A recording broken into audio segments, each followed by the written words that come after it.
Exodus chapter 22. Whoever steals an ox or a sheep and slaughters it or sells it must pay back 5 head of cattle for the ox and 4 sheep for the sheep. If a thief is caught breaking in at night and is struck a fatal blow, the defender is not guilty of bloodshed, but if it happens after sunrise, the defender is guilty of bloodshed. Anyone who steals must certainly make restitution, but if they have nothing, they must be sold to pay for their theft. If the stolen animal is found alive in their possession, whether ox or donkey or sheep, they must pay back double. If anyone grazes their livestock in a field or vineyard and lets them stray and they graze in someone else's field, the offender must make restitution from the best of their own field or vineyard.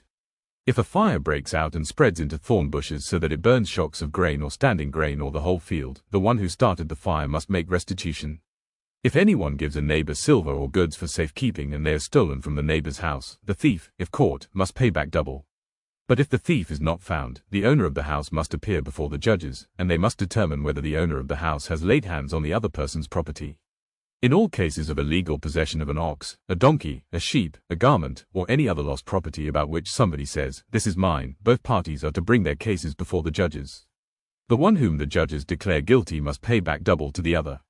If anyone gives a donkey, an ox, a sheep or any other animal to their neighbor for safekeeping and it dies or is injured or is taken away while no one is looking, the issue between them will be settled by the taking of an oath before the Lord that the neighbor did not lay hands on the other person's property. The owner is to accept this, and no restitution is required. But if the animal was stolen from the neighbor, restitution must be made to the owner. If it was torn to pieces by a wild animal, the neighbor shall bring in the remains as evidence and shall not be required to pay for the torn animal.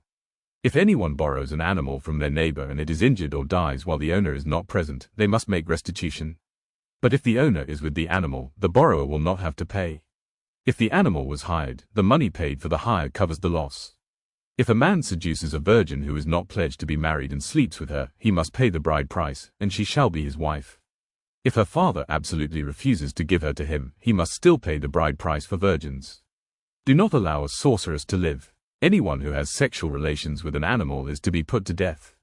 Whoever sacrifices to any god other than the Lord must be destroyed. Do not mistreat or oppress a foreigner, for you were foreigners in Egypt. Do not take advantage of the widow or the fatherless. If you do and they cry out to me, I will certainly hear their cry. My anger will be aroused, and I will kill you with the sword. Your wives will become widows and your children fatherless. If you lend money to one of my people among you who is needy, do not treat it like a business deal, charge no interest. If you take your neighbor's cloak as a pledge, return it by sunset, because that cloak is the only covering your neighbor has. What else can they sleep in? When they cry out to me, I will hear, for I am compassionate.